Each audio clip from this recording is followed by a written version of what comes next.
जगी जीवनाचे सार, घ्यावे जाणून सत्वर.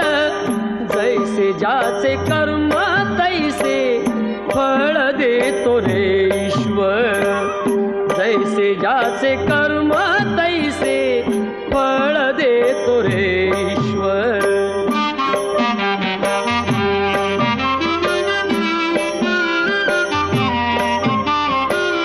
क्षणिक सुखासाठी अपुऱ्या